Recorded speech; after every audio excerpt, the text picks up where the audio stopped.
Okay. They are seeing your screen now. Okay. First of all, a very good evening, and thank you for tuning in to this segment of BYIC's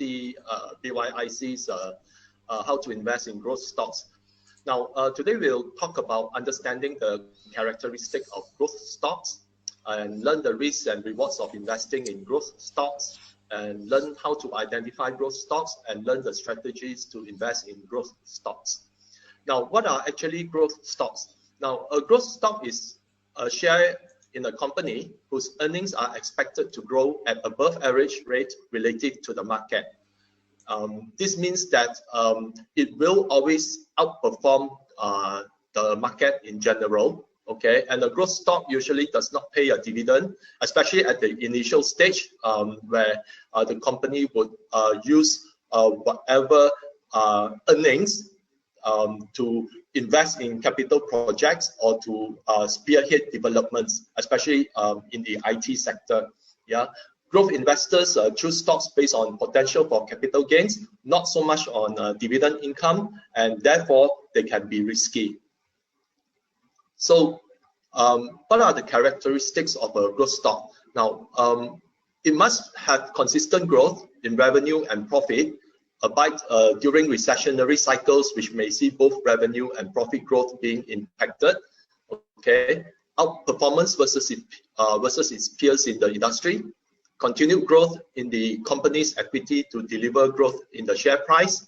So by this I mean that the not only will that company be able to deliver revenue and profit that outperform the general market, okay, but you will also see growth in the equity, which is the total net assets. Yeah, okay, you will see that assets also begins to grow. Okay, and valuation. Now, valuation for growth stocks is somewhat very different from other stocks, in a sense that they may exhibit higher PE ratio or share price to the net asset value per share, as investors may invest for the future instead of relying on current earnings and equity level. So, for example, when a company is showing tremendous potential, you will have a lot of investors moving into that kind of trade that it almost becomes a crowded trade, and therefore pushing the price of the share much higher. And because it is a growth stock, the initial earning capacity may not be able to be very high, okay, but it is delivering an earnings that meet consensus, okay, but then because people are buying forward of that potential, and therefore you have people boosting up the share price, and therefore it will have a higher PE ratio. So that's why sometimes people have the misconception that, well, if any company, if the PE ratio is high, you know, means it is overvalued, and therefore you should not buy. Rather, I think you have to explore the underlying fundamentals of the company, and also to understand the potential of the company, rather than decide generally that the PE ratio being high, and therefore, you know, you should not consider it as a buy, because high growth companies do have that tendency to exhibit a high PE ratio or a share price to net asset value per share, okay, which means the share price is much higher than the underlying net asset value of that company's per share basis. So, for example, if we, you know, like currently in the US, the Nasdaq is moving very, very high. You know, everyone is talking about Tesla. Tesla has not been making a single cent. You know, yes, its share price is, you know, higher than GM, which is earning a profit. Okay, so at $300 US dollars per share, you know, Tesla is, you know, is actually a fantasy kind of pricing, because there's no earnings. They are losing money. They have burned through billions of dollars in the last few years. Okay, but then the share price, you know, had risen from, let's say, $70 a few years ago now to $300 US dollars. So these people are buying, you know, for that forward potential. But then you still need to be mindful that at least to safeguard yourself, that company should actually have an earnings. For Tesla, they have no earnings. Okay, so that is the extreme case. But if you are looking at a growth stock, it should have some basis of earnings, so that will allow you to lower your risk. Yeah. So, and also a growth stock may have immense potential to grow the market share and in the fastest growing market. So it must have some certain capacity of of that company to really capture a huge market share based on a change maybe in the technology or in the process. Yeah, we will talk about that more later. Okay, and it must have a good management team with clear and committed vision for the company. So very importantly, that management must have a vision for the future of that company, and that is being translated through progressive development, which are announced and being implemented, not so much as having vision but not doing anything. So sometimes management may have tremendous vision, but as long as they don't do anything, that company would still fail. So that's why the management must be tested, okay, in a sense that you have seen that whatever they announced, they have actually implemented it. And then you will then know that this management team which you can rely, okay, and to further spearhead the growth of a company.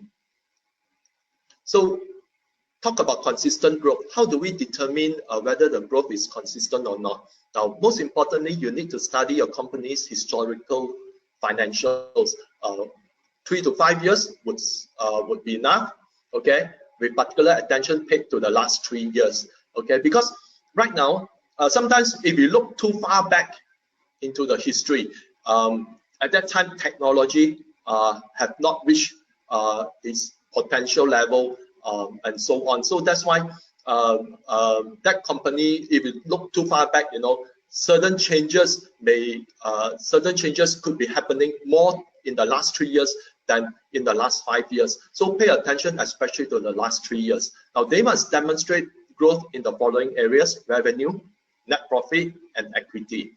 Now revenue growth is a very important indicator, because if you are investing in a startup, okay, company, revenue is even more important, because initially they might not even have a net profit. You may have negative earnings, okay, a loss in the first few years, okay. Therefore, tremendous attention must be paid towards the revenue.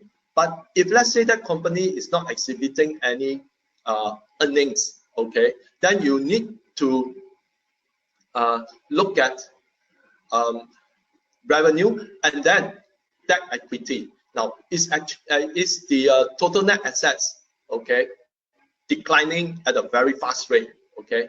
If let's say it's declining at a very fast rate because there's a lot of cash burn, okay, then you need to be very careful, okay? So if the net profit may not happen, okay, then you look at the revenue. Is the growth enough to actually maintain that equity, or there's a slight drop in the equity, rather than tremendous cash burn, and impact upon their current assets, yeah. So the equity would likely to drop. So then would the cash burn be so severe as to make the equity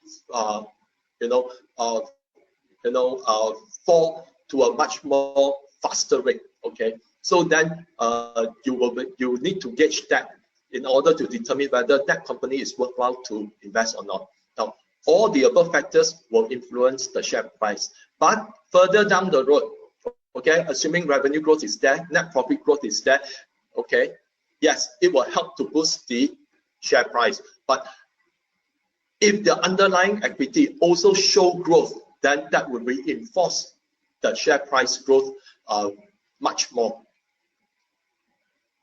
Okay, so I'm going to share with you an example. Okay, in this example I use myeg.com.my.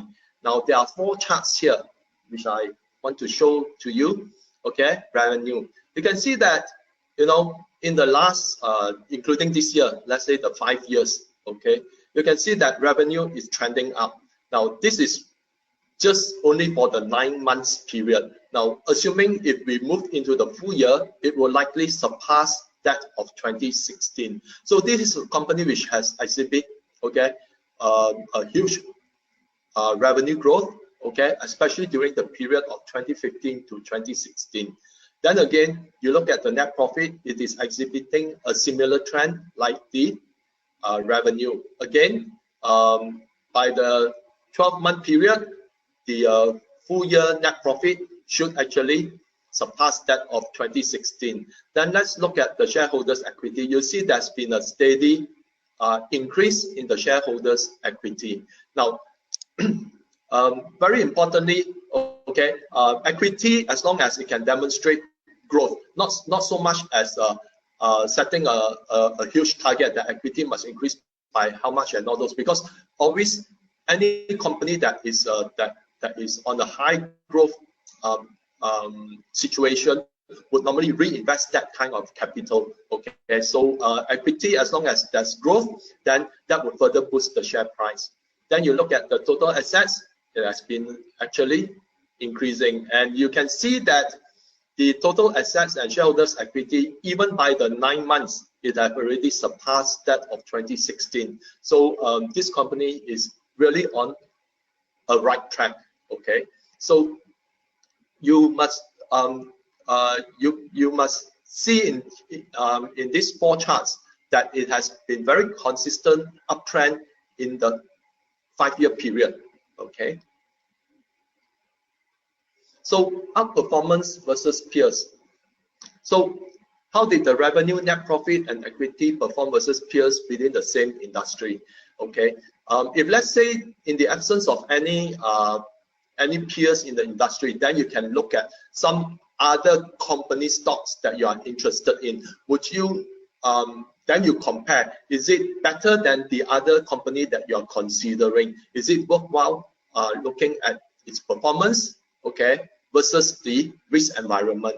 Okay, so but always when you are looking for a growth company, okay, you have to look for signs for positive growth that is above the market norm. Okay, and one particular benchmark you can use is the ROE. Okay, the company should demonstrate superior ROE versus the peers. Now, if you look at myeg.com.my's ROE, you can see that it's 24%, 25%, 27%, 31.7%, 30.2%, and 42.3%. So its ROE is tremendously high versus, you know, I think those of you who followed me a few session back where we talk about the properties, if you can remember that, you know, we were examining several type of property stocks, and the highest one of them, I think the ROE was around 20% or so, or even less than 20%. But you can see that MyEG is 31, 30, and 42%, which means its ROE is very, very superior versus some other stocks. Now,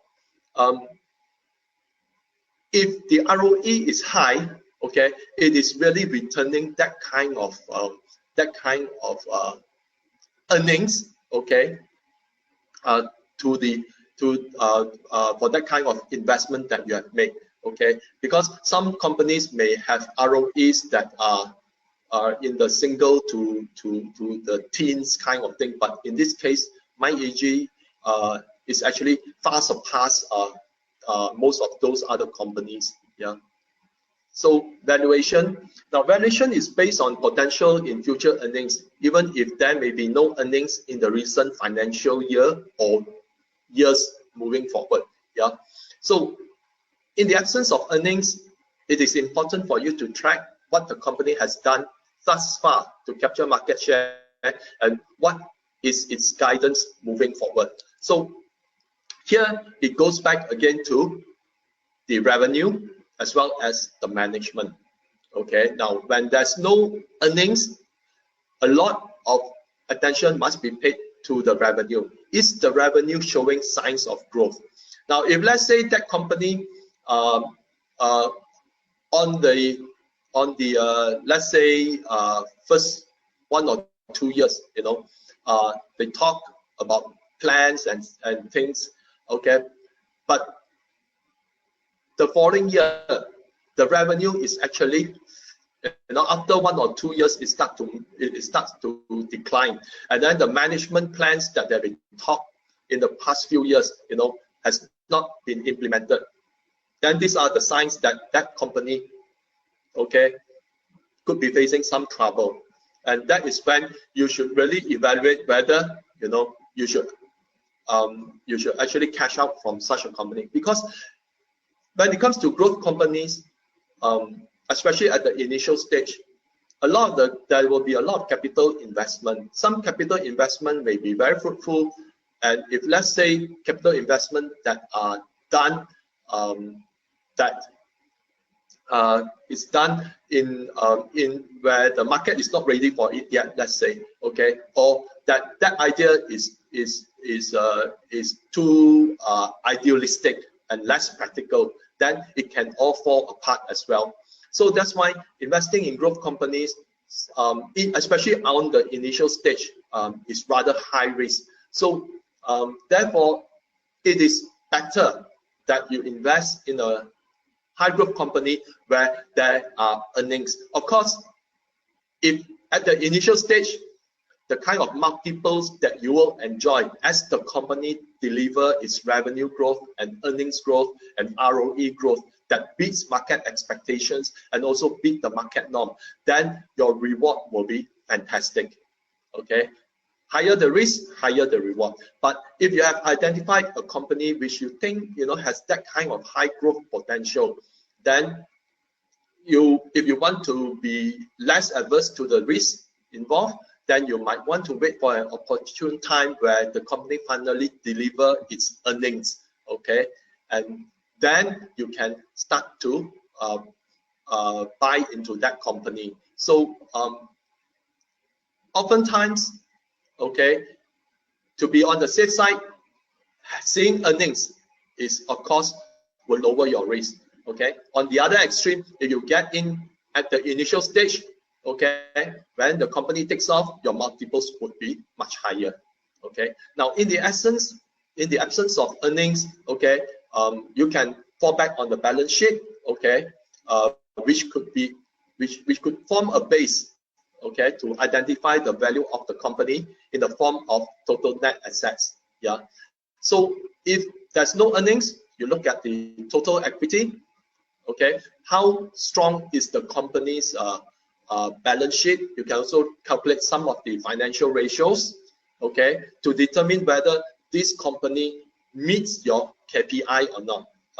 Very early into this series of sessions, we have talked about setting KPIs, for different type of industries. So if you have a certain KPI, measure the financial ratios against your KPIs. Okay, so that at least that in the absence of earnings, the balance sheet ratios are still good.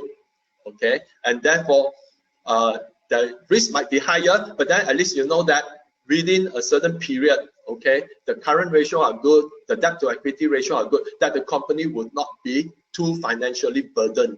Okay, and therefore you might want to invest, okay, at that initial stage, right? So if let's say when there's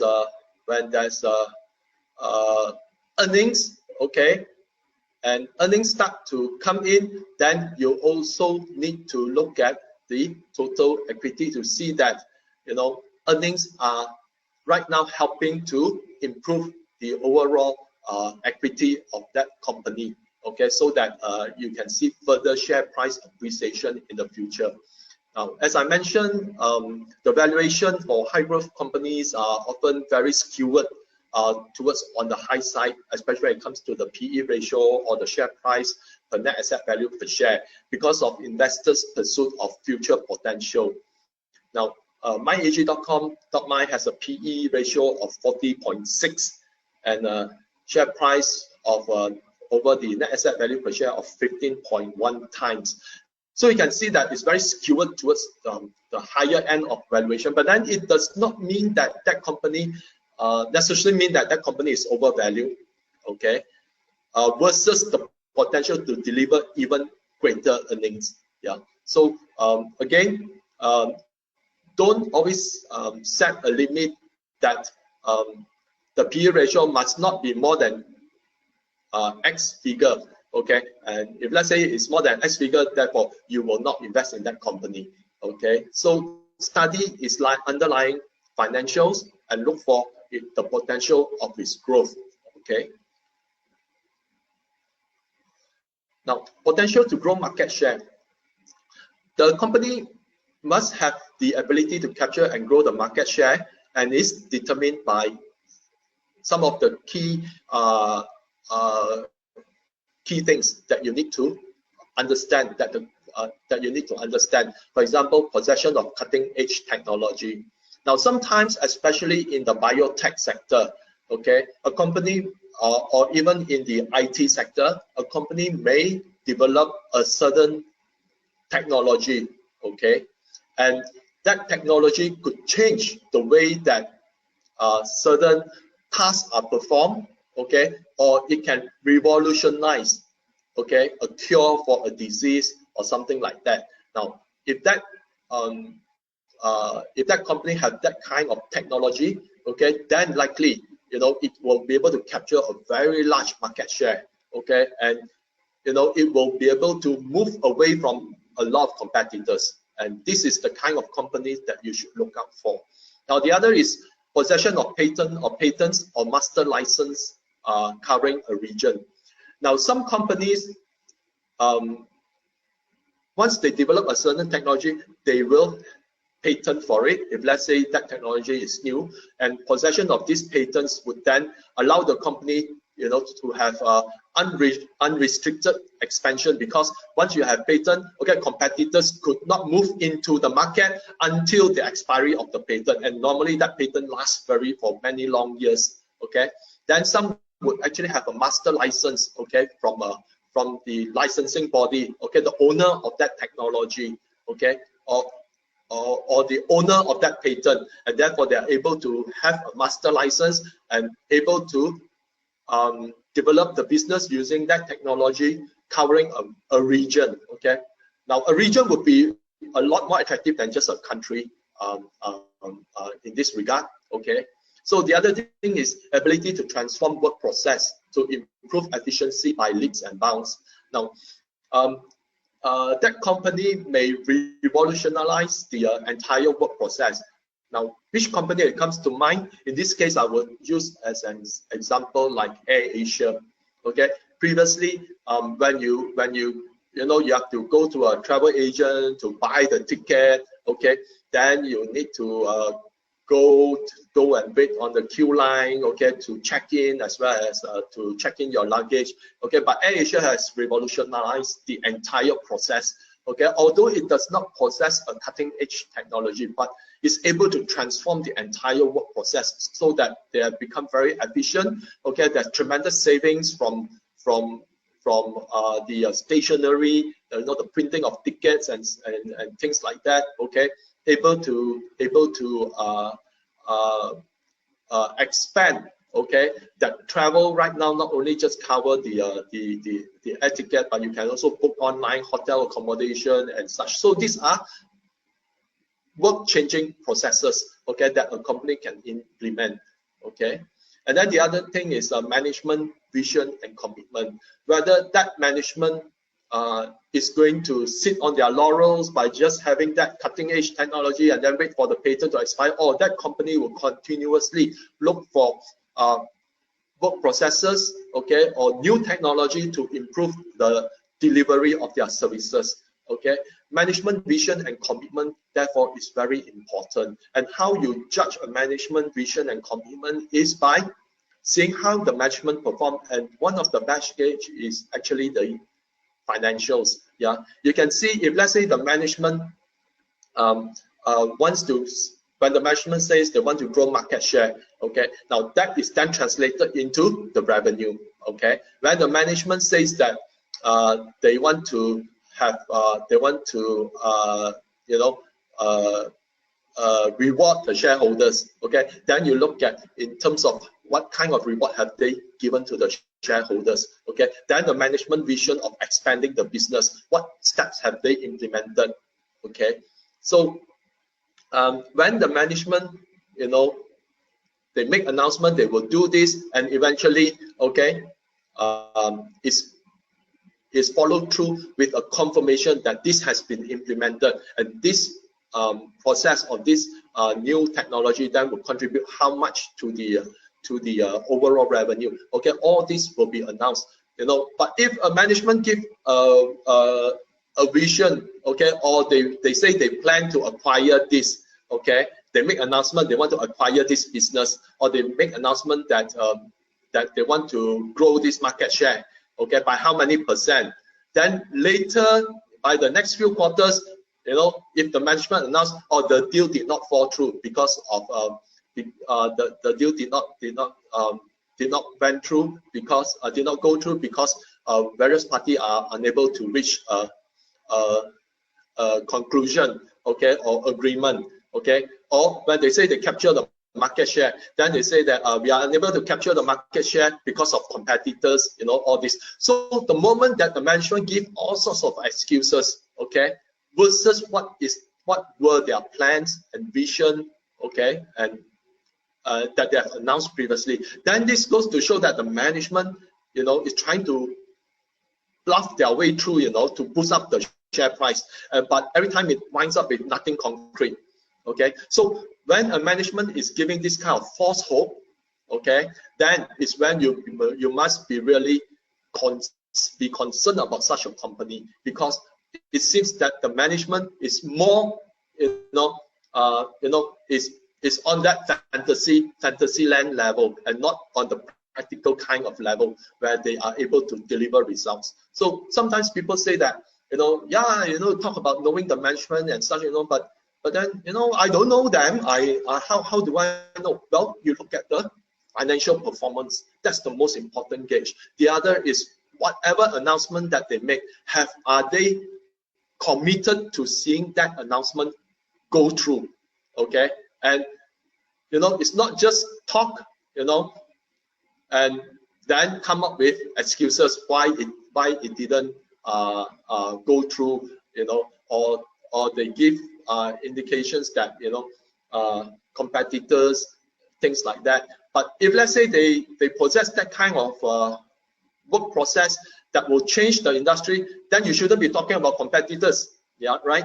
So that's why you have to be very careful about what the management says, okay, and test their level of commitment to what they say, by looking through all these kind of things. That is how you understand the management. Yeah. Okay, so just now we touched on the management. Then some further things that you need to know are who are the people behind the company. Okay, especially if the company is technology related, what are the credentials of the people involved in developing that technology? For example, if that company is very web based, okay, it's IT based, who are the people behind that technology? Is there a chief technology CTO, chief technology officer? Okay, who are the developers? Okay, what are their credentials? And if let's say they are from the biotechnology, it's a biotech company. Okay, what are the credentials of the people? Are they a PhD? What doctorate do they hold? Are they into viral medicine? Things like that. These kind of credentials are very important, especially when it's technology related. Yeah. Okay. So always you can look at that credentials, and that will actually reinforce your confidence in that company. Then again, also the years of experience, key personnel in the management in specific field, and proven ability to grow a business. Okay, so sometimes one of the key investor, okay, could be an outsider, okay, but he has okay, he has managed to, he or she has grown a business that is already very well known. Okay, that could be a person who is backing that company. Sometimes this would add credence to that company. Okay, because you have someone that is well known. Okay, as a financial backer or as an investor in the early stage. Okay, so that's why sometimes companies that are IPO or IPO or during the course, they will actually include certain directors who actually have very strong reputation. So all this serve to reinforce the credence of the company, okay, and give stability to a company because they have someone very experienced in the business world joining them and so forth. Yeah. So risk of investing in growth stocks. Now,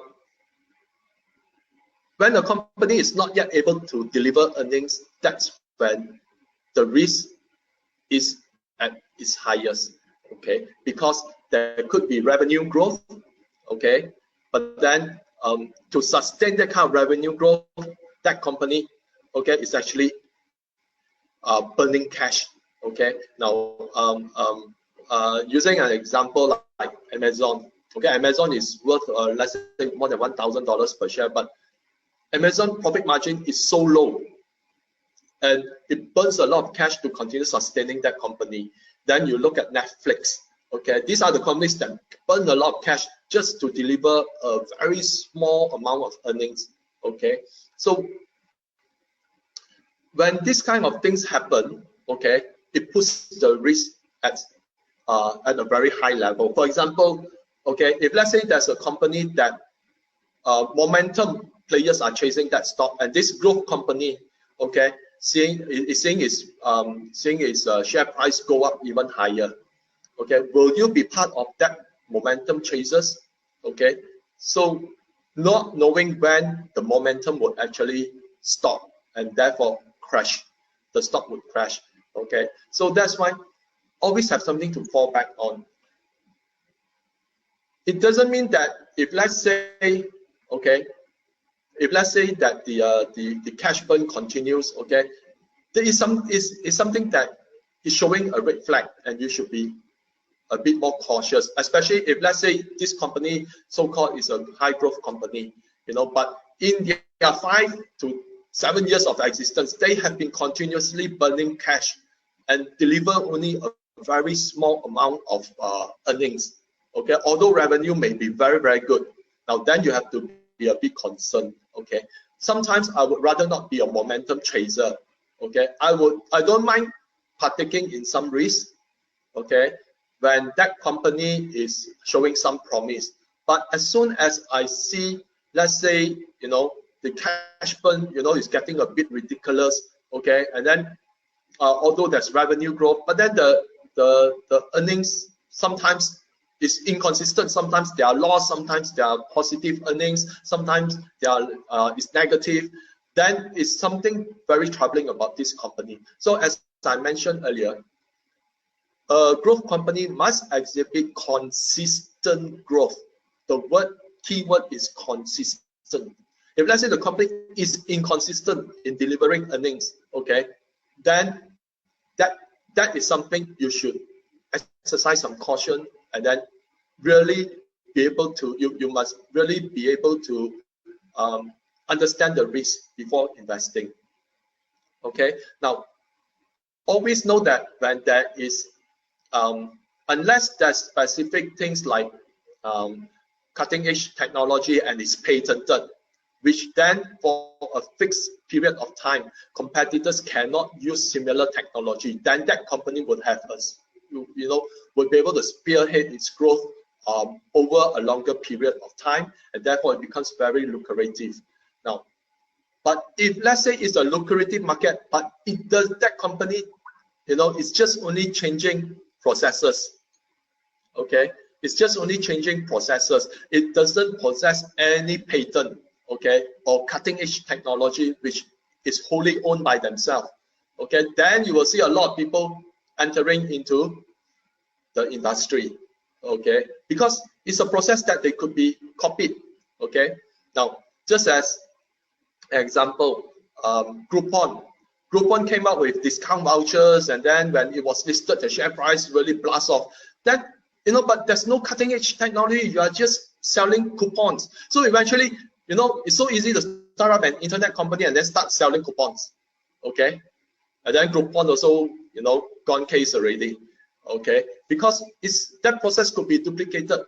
Now, similarly, okay, let's say AirAsia.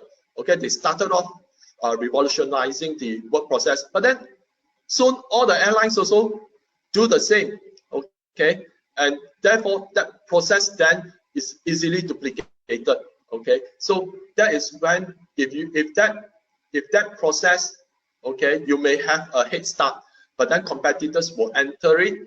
Okay, and therefore it will impact upon the company's future earnings. Okay, because if let's say it's a process, it can be copied because it can be copied. Okay, because it is something that you do not hold patent against, right?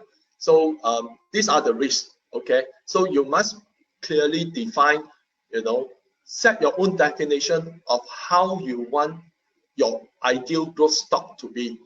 Okay, so then this kind of definition then becomes like your KPI. For example, you have a checklist. Okay, must deliver revenue growth, must have earnings growth, must have ROE growth. Okay, then when you do your own analysis of that company, there's this kind of checklist which you can take, and then you realize that, hey, this company meet 80% or 75 to 80% of my checklist, then it's something that I know that my risk would be lowered, and therefore then I may decide to invest into it.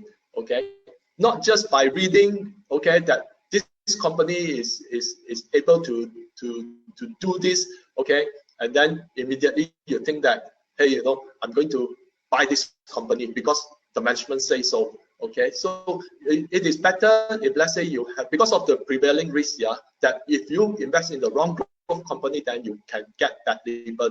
So that is important, that at least you have some definition of what your ideal growth company should be. Okay, then you have a checklist. Okay, whether it meets this kind of specifics in your definition. Yeah.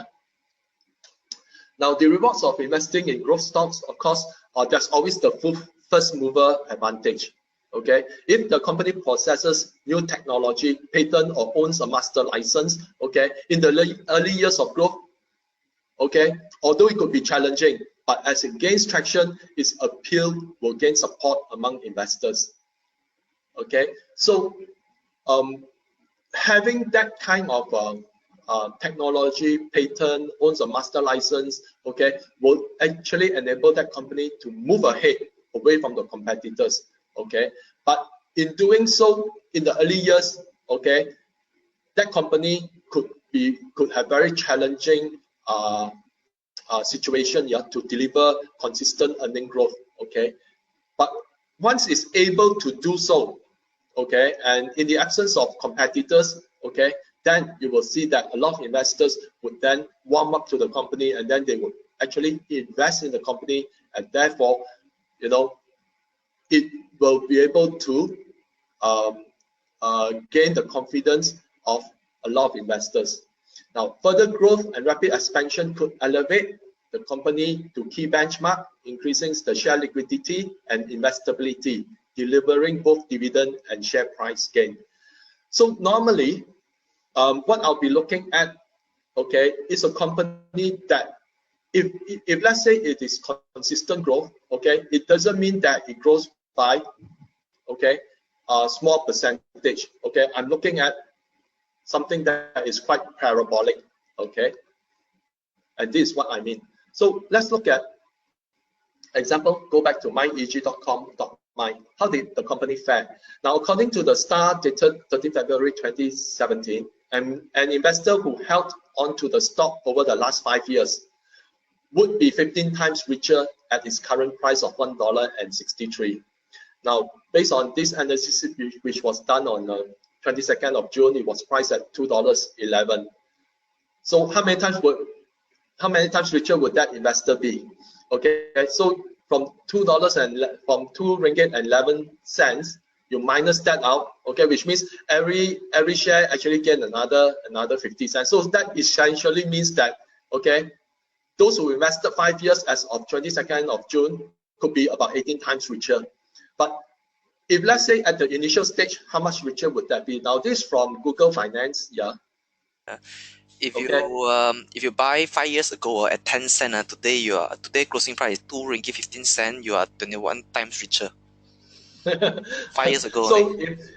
if 5 years, so if you flip 21 times. yeah, this one is actually adjusted because during the years they actually have a lot of rights issue they have rights issue they have rights issue, bonus issue, you know, and so forth. And this one, okay, you look at it, this Google adjusted, yeah. Google Finance actually adjusted since its inception. Actually, the company started in 2005, but looking back the last 10 years, okay, now its share price was actually 8 cents, adjusted for all the splits, bonus share, and so on. Yeah, it's 8 cents, okay, and it's at 2 ringgit and 11 cents. So can you see how many multiples that is? That's easily about 27 or 26 times already, you know. If you just hold it for 10 years, if 26 times just over 10 years, it's like every year on an average, you know, the share price, you know, doubles. Okay, so that's why. But of course, at this initial stage, you can see that. Okay, in this initial stage, you can see that there's hardly any dividend. Okay, the company started much earlier in 2005. I think during that period also was pretty challenging, yeah. But then once it's stabilized, yeah, its dividend becomes more steady.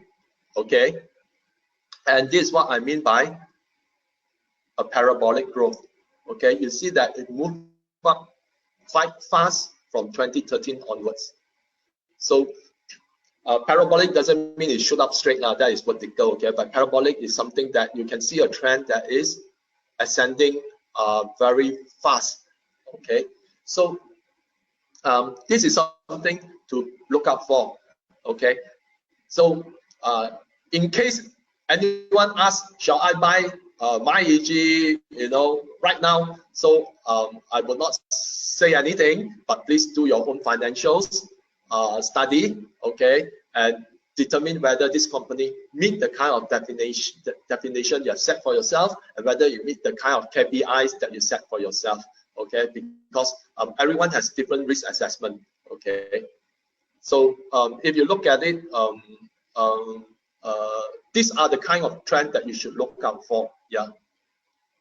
So strategies in investing in a growth stock.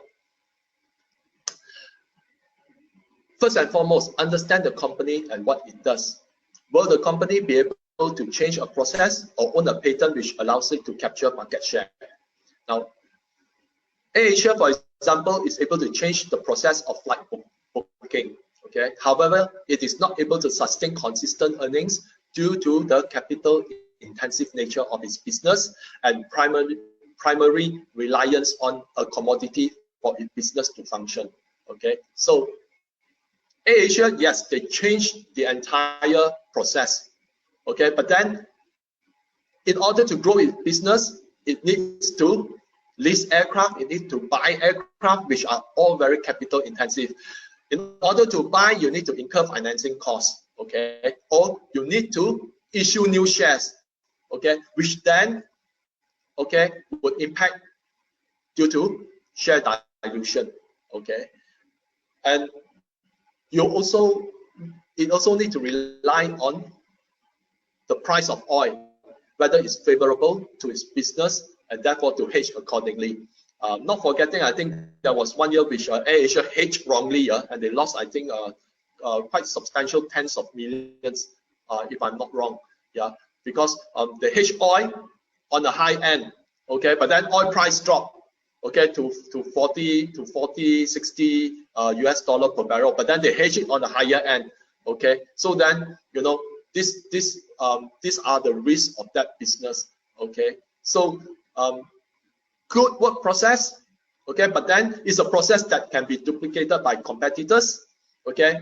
You need to have, it is capital intensive because you need to finance your aircraft purchase, okay, and it also rely on the fluctuation of crude oil, okay, which can hamper or provide benefit to that business. But then it needs to rely on a commodity, and commodity, as far as we know, has its ups and downs, okay, and because of this up and downs, companies need to hedge. But if you hedge on the wrong side, okay, then it could be very unprofitable venture, and the company could suffer some heavy losses, okay. Now then you look at myeg.com.my, okay, it provides solutions with recurring income stream and does not rely on a commodity for its business to function. Its business model is also non-capital intensive. How capital intensive it is to set up websites? If you go to myeg.com.my, you can look at all the payment gateway and all the kind of websites that they are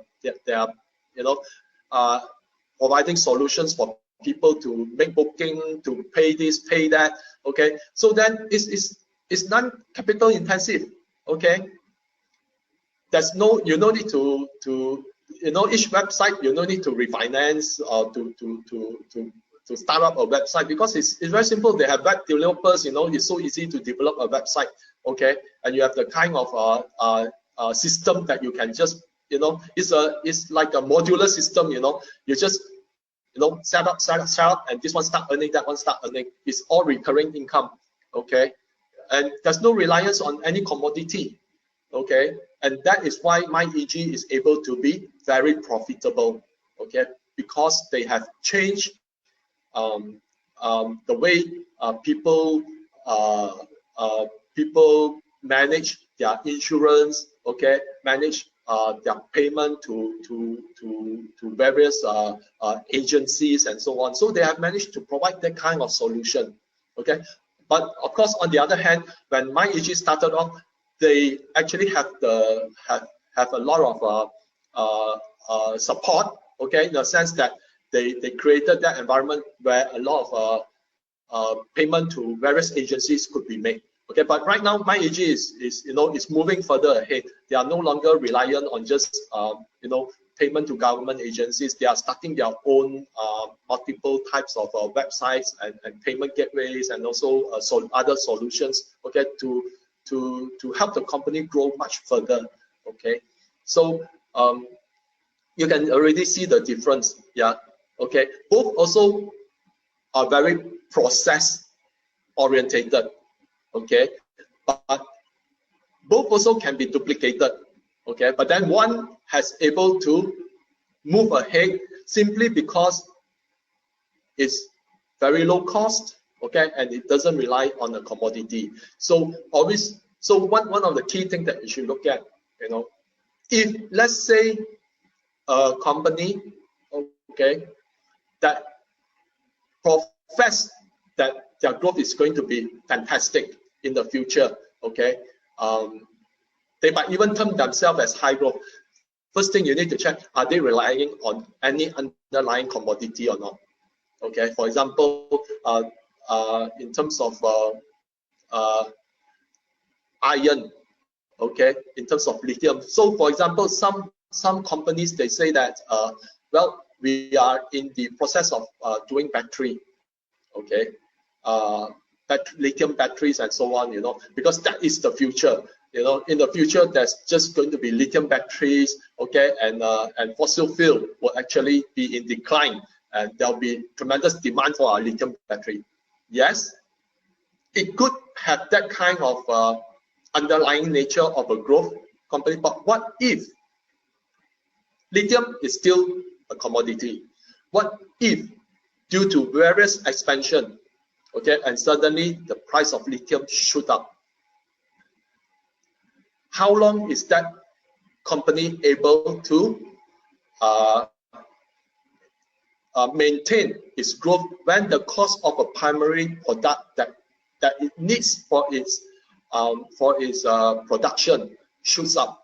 So if they're going to pass the the cost to the consumer, how would the consumer react? So that's why sometimes even a company with high growth potential, okay, always remember there are good times, there are bad times. Most importantly is how to make money during the good times and cash out before the bad times. Okay, so that is why always need to monitor. It doesn't mean that a high growth company, will continue perpetually, going up and up and up. So there are times when certain things or situation change, a company may be affected. So invest wisely, okay? Look out for the potential, but always know that, as long as that company relies on commodity, you will know that at some point in time, okay, it will be able to meet its Waterloo, okay? Now, the other thing is look for consistent growth in several key metrics over a period of 3 to 5 years using the following benchmark. Now, these are the benchmark that I normally set for myself, okay? It doesn't mean you have to follow, okay? But you can set your own requirement. Revenue growth, 15%, okay? If you want to be more aggressive so that you really take the very best of the pig, you can say revenue growth must be more than 20%. Okay, but for me, I set up 15% because of the global economy.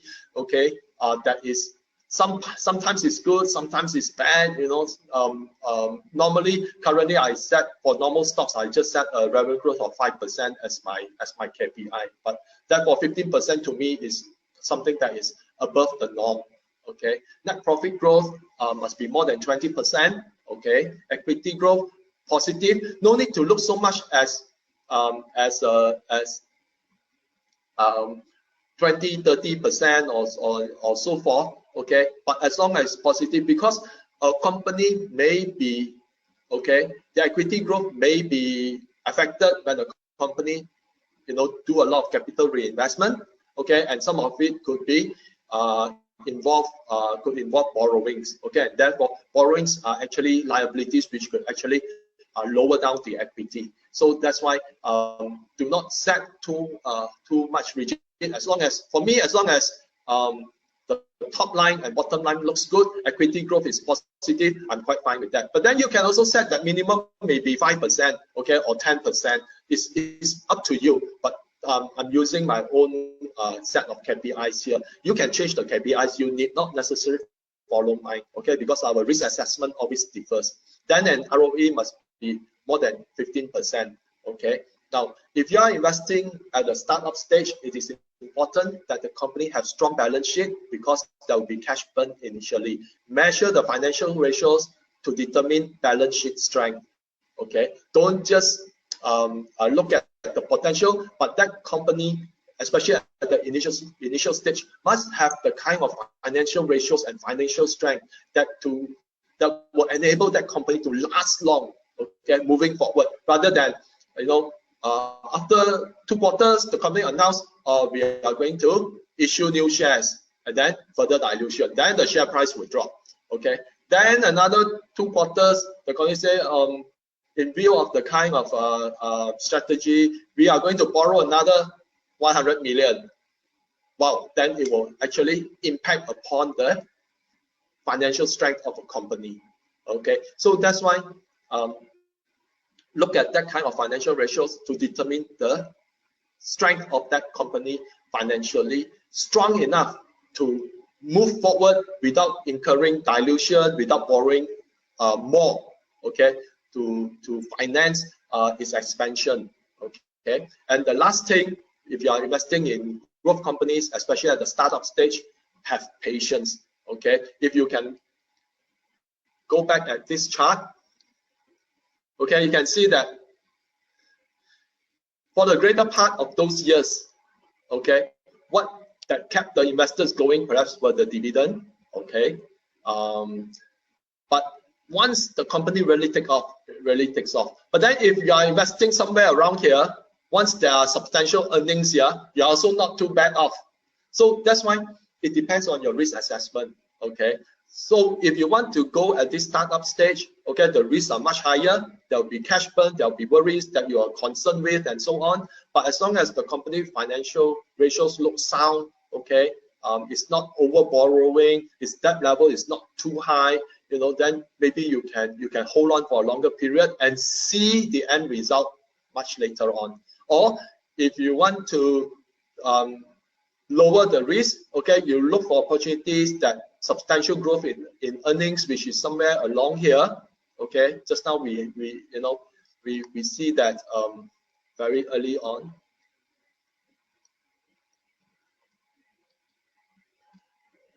Yeah, 2013 to 2014. If you have invested here, 2013 to 2014.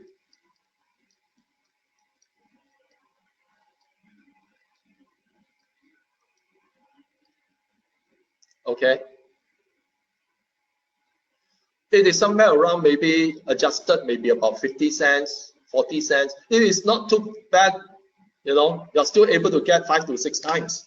Okay, so that's why, of course, on the lower end, high risk, okay, higher rewards. If you want to play safe, then you are not too bad either. Okay, you are still able to be several multiples earnings, your profit gain. Okay, so that's why you need to have patience. Okay, and not to expect immediate result. You have to see and wait for the company to grow. Okay, if you like a particular company but you want to wait until earnings, then just monitor that company, okay, until you find that yes, it has met most of your definition of a growth stock. Then you can actually make your investment into that company. Yeah, that's all I have. Now we come to the question and answer session. Okay, thank you, PC. Now we are coming to the Q&A sessions. Now, if you have any questions, you can write down in the questions box, and then we will address it in a short while.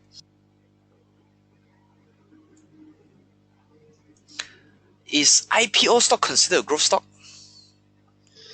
Not all IPOs are considered a growth stock. How to identify a growth stock? You need to look at what type of business are they doing. For example, as I mentioned, if let's say that in the IPO process, the company lists that it possesses a master license covering a large area, a regional or region, okay, or it has certain technology and their technology is patented, then during the IPO, then I would consider this company as having the potential to be a growth stock. But if let's say that company or as a private company, it has already been making waves, yeah, especially in the technology sector and so on, and when they are announcing IPO, yes, then I would see that as a potential as well. But not all IPOs should be considered as a growth stock because it depends on the nature of their business. Yeah.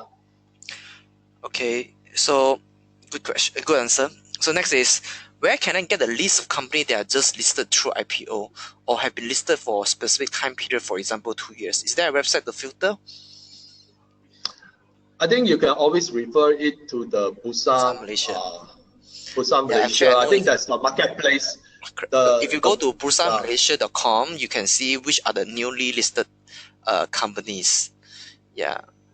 So on average, 1 year there will be about 10 to 15 companies listed. So you go to bursamalaysia.com, you can find the new IPO companies. Yeah. So sorry, I have you answer the question already. Yeah. Yeah. Okay. So the next question somebody asked is, what is your opinion on earning yield for calculation for growth stock? Is there any tool for plotting earnings yield graph? I think if you want to look at earnings, okay, look at the kind of consistent growth, okay. It must have something that is in the double digit, okay. As I mentioned, I'm looking at earnings growth of, let's say, at least 20%, okay. So these are the things that you can plot, but try not to be too rigid that if let's say you already invested in a stock and suddenly the economic downturn and that stock falls, that you want to sell, okay. So if let's say the company have been very consistent, even if the earnings fall, okay, during hard times, and the share price really actually falls quite substantially, then you might want to then buy in to bring your to average down, as long as that company, you know, have that kind of potential remains. Okay, do not be too consistent. Do not try not to be too stubborn that it must always meet this kind of benchmark. Yeah. Okay, I see. Now, for those of you who don't know what is earning yield is the inverted PE. You use earning divided by the price. Okay. So, next question is, how do I buy IPO stock? You can actually ATM. Sometimes I think you can also do that if I'm not wrong. Yeah. They will also be announced. Okay, Bursa will have announcement. Then also Bursa also have announcement, and then I think newspaper also they will have announcement in the media. If the IPO is everywhere, yeah. Okay. So in your experience over years, which financial ratio is best used for growth stock that grow multiple folds? I always look back at two things. One is the current ratio, the other is the debt to equity ratio. Because one is more on the current one, which means how the company, current means anything that's within the 12-year, how within the 12-year period, I mean 12 months period, sorry. The current is for the 12-month period, how that company would fare in the 12-month period. If let's say its current ratio is strong, then at least I know that within the next 1 year, that company should be quite okay, right? But then on the longer term basis, for me to gauge the financial strength of a company in the event of any shocks, then I will look at the debt to equity ratio. If let's say the debt to equity ratio is weak, but current ratio is high, then I would be a bit concerned as well, okay? Because that could mean that company is over leveraged. And if let's say there's financial shocks in the 18 to 2-year period, that company could be quite worse off than its current position. So use that tool to gauge. Okay. Now the next question is on MyEG. So they're asking that MyEG depends heavily on government contract. Would it be too risky for investors? I think first and foremost, MyEG has moved quite far away from that already. If you go to its list of websites here, they are doing all sorts of websites that are involved in, let's say, travel, not so much as just paying to the agent. Of course, monopoly of that give them that edge, but then you can see that they are reinvesting it into other sectors that is non-government related. I think I read a report that a very big percentage right now is not depending on government contracts anymore. Okay, awesome. I think recently they also rolled out this EIS. I'm not sure whether you heard about it. Like the EIS is another dongle system that would require about 6 industry to avoid them not paying the GST, to make some retail industry compliant to the GST. So I don't know whether that would boost the share price or not. Yeah, but anyway, the next question is, what is the difference between a growth stock and a normal stock? So he said that he's a newbie in stock investment.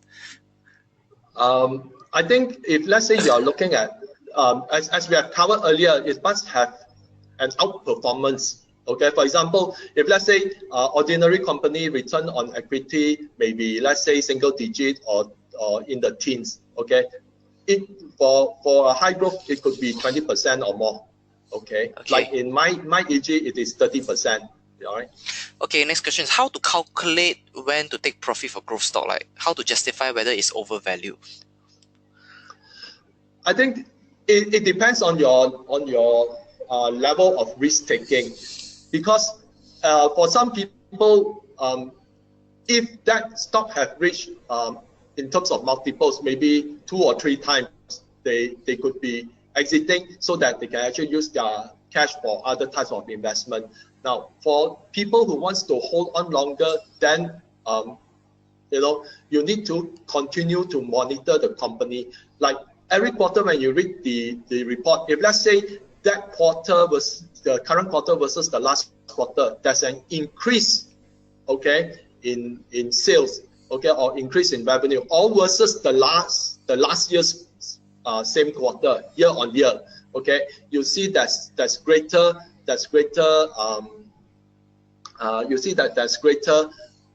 increase, okay, then you might want to hold on to the company longer. So it is by monitoring the quarterly performance, or that each time you see that is actually improving much better than the previous, then it gives you confidence to hold the stock for another few months and see how is it. Okay, then that is how you get to gain that kind of multiples. Okay, rather than just buy and then wait for it to go up. You must monitor you must read the quarterly reports. If let's say the increase is substantial, then you will immediately decide I will hold it for another 3 to 6 months. Yeah, that's when, from holding for a short-term view of 1 year, it becomes 3 years, then 5 years, and then when you cash out, there's tremendous multiples. But if you just buy and then you don't study the report, then you could open yourself to a lot of risk taking as well. Okay, so the next question is asking you about sector. Which sector or stock is more potential for the current market now? I think look at things that are constantly in demand. Okay, consumer maybe. Okay, because consumer goods that forever people will have that demand of that consumer product. Okay, then you look at companies that do not rely on high capital investment. Okay, because any high capital investment right now can be a bit more risky because of the global economy and rising interest rates that could happen. And because if let's say it's capital intensive, most likely it has to be financed. And if let's say when it's financed, then borrowing costs could increase. Look for those that with recurring income stream. Okay, I think I will look at that kind of consumer and those that have recurring income stream but very little capital investment, because the next cycle, those with heavy capital investments could be quite badly affected. Okay, so how do you predict future earnings of growth stock? This is the next question. It is based on sometimes on the well, as long as that company, based on the financials, they are able to deliver. Okay, although it's in the history, but then it gives me a trend which I know that, hey, they have been consistently doing this for the past few quarters. Then I will actually wait for another quarter. The other thing is that what the management announced. Are there certain plans? For example, management say we are going to roll a new application. Okay, and this one will actually target certain specific consumers. Okay, in the IT in an IT platform. Then of course, whatever the management announced, then I know that, hey, I will hold on and look at what the future will bring. Okay, look out for company announcement. Okay, as long as you are invested in a stock, you should look at company announcement. You should look at the quarterly report. That helps you. Those will help you decide whether what the potential lies in the future. Okay. Good answer. So to determine consistent growth, should we analyze the company financial based on quarter-on-quarter basis or year-on-year basis? Quarter-on-quarter basis may be a bit of a tough call, because some companies may have. I normally look at year-on-year rather than quarter-on-quarter basis, because some companies during the start of the year, okay, may have a soft patch, but later half of the year they might be on a very strong trend, because some are cyclical.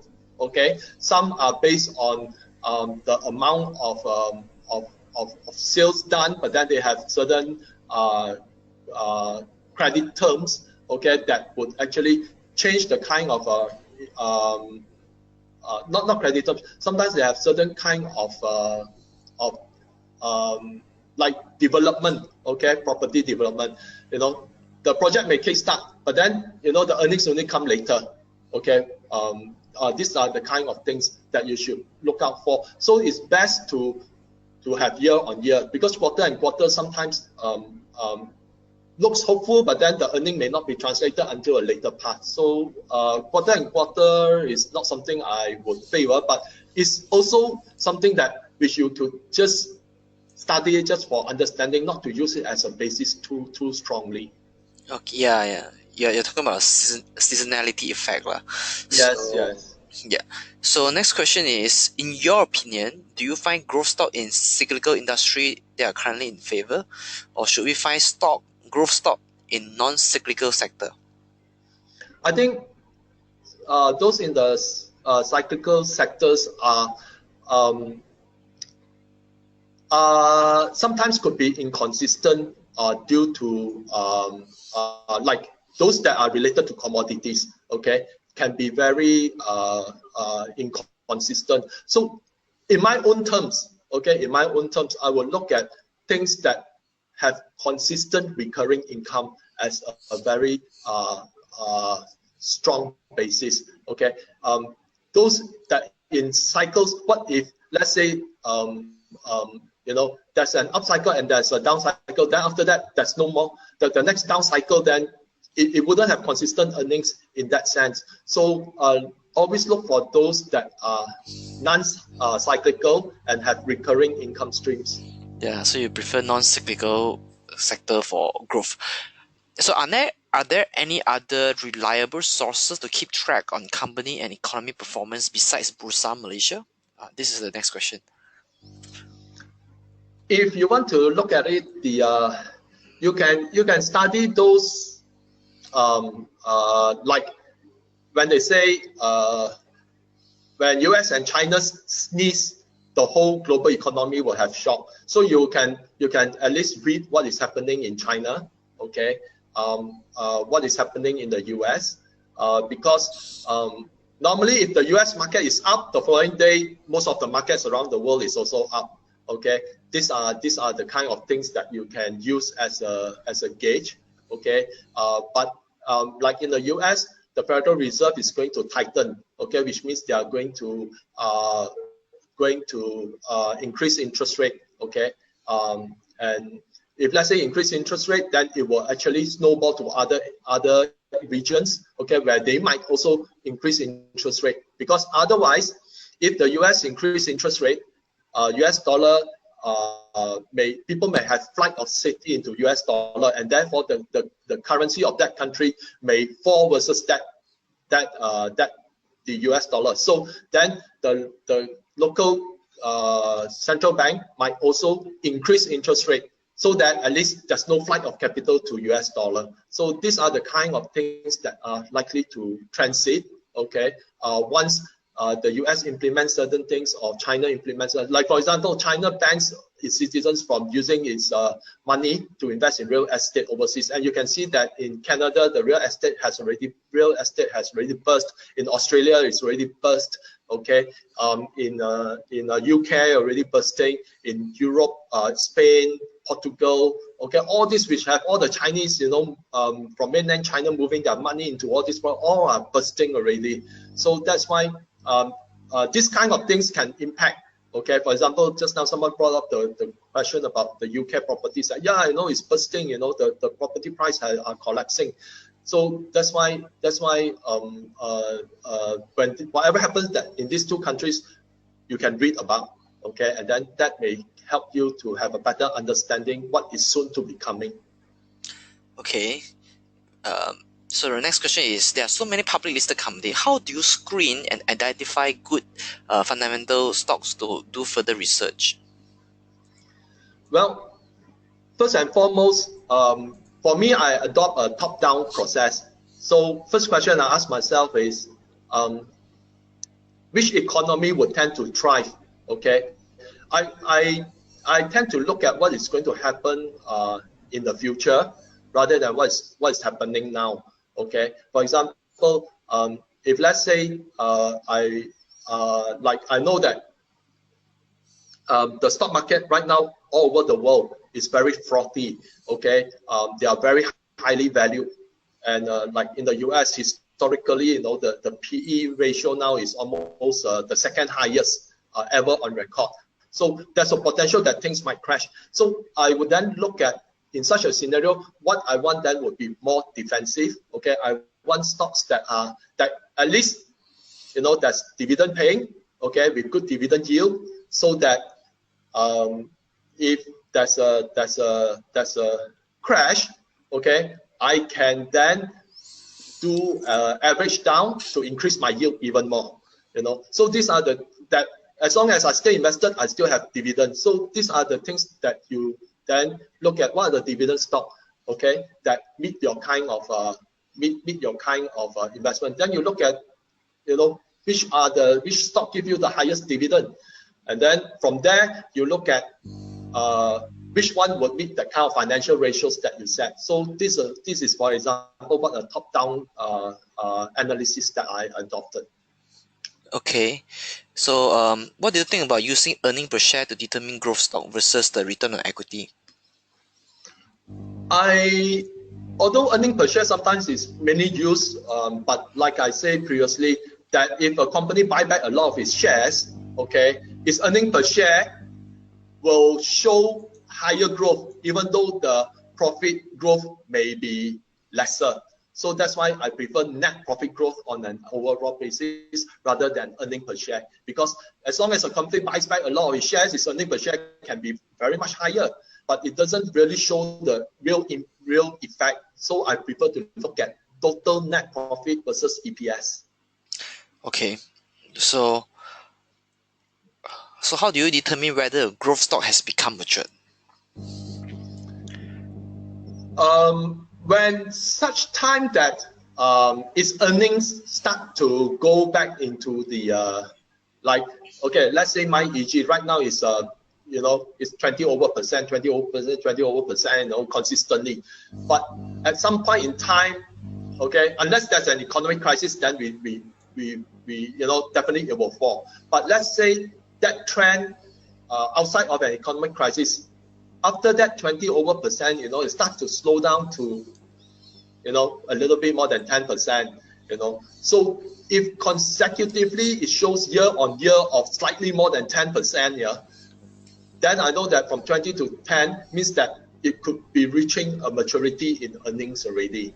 Unless that company acquire new companies, okay, to boost itself, but otherwise it's showing that organic growth is actually falling, you know, then that is a time that maybe I think that it has reached a certain level of maturity.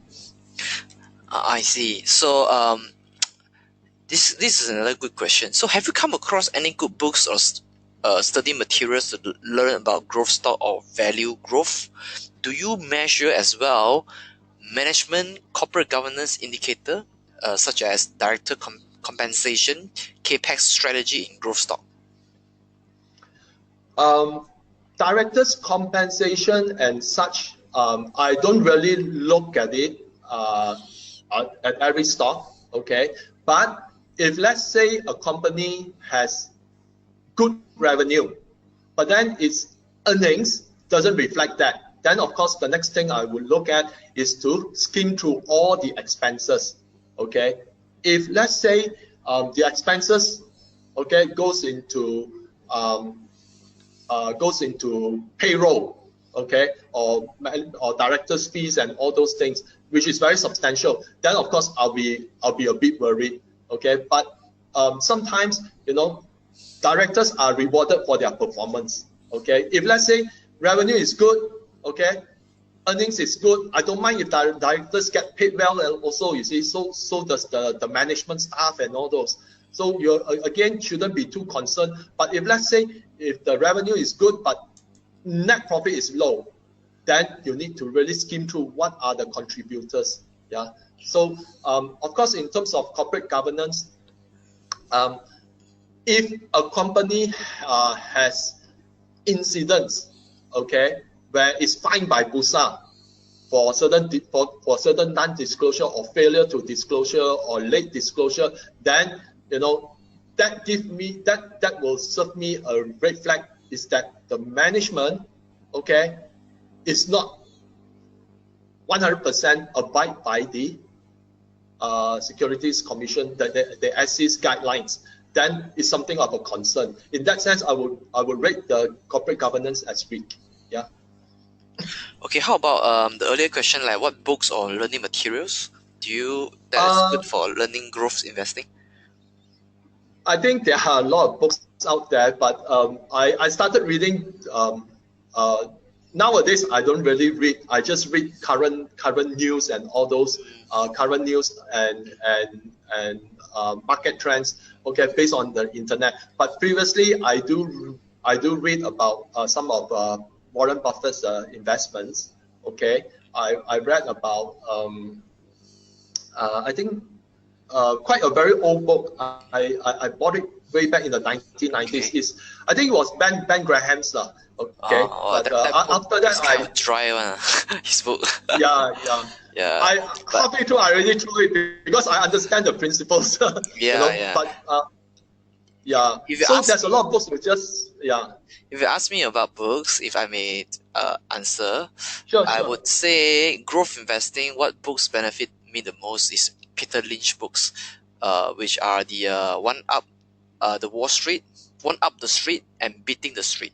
I think these books talk about growth investing in great depth, and one book is more on application, one book is more on theory. So you can get those two books and read more about growth investing. To me, Peter Lynch is really a good growth investor.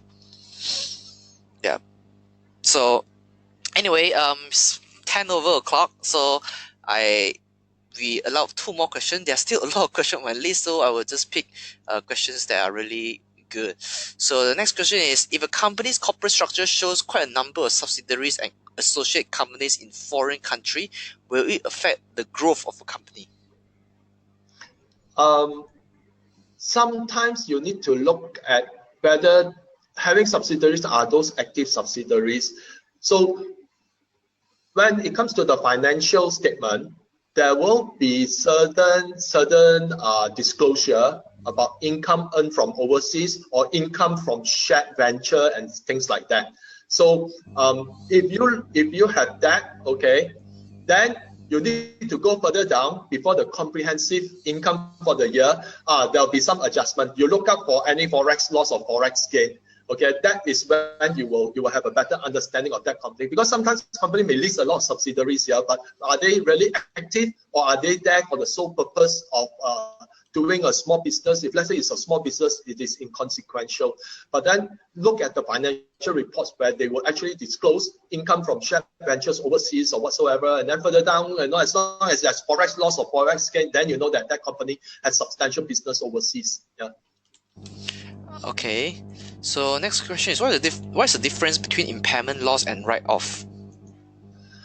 Okay, impairment loss may be something that, for example, an inventory. Okay, you hold a lot of inventory, but due to some reason, let's say iron ore, a particular company owns a lot of iron ore, based on the price that they bought, let's say $3 per pound, okay, $3 per pound. But then iron ore price fell, okay, and then instead of $3, right now it's worth $1.50. So a company may revalue its inventory, okay, and then charge it off as an impairment charge, okay. Now a write-off is when that, for example, you cannot even recover a single cent. That is when the whole sum has to be written off and it's never recovered. Okay, so that's the difference. Okay. Okay, we're going to do the last question.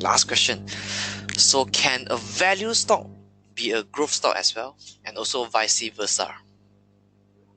I think if a high growth stock can be a value stock. Okay, but a value stock whether can be a high growth stock depends on certain things. For example, a company that all the while has been very consistent, but not to the high growth level, but they suddenly acquire a company that has high growth potential. Yes, then it can happen. Okay, but left by itself, if let's say a company is high growth, okay, eventually there come a time where, like I say, its earnings may not reflect that, but then its dividend is reflecting good growth in dividend, okay, rather than just depending on the just having, let's say, 40% growth in terms of revenue and profit, but then is parking back the money to the dividend holders, then that high growth will become a value stock. Okay, that's the way I see it. I see. All right. Yeah, we have come to the end of question and answer sessions. Yeah, thank you very much, PC, for your in-depth answer to some of the very good questions that they asked.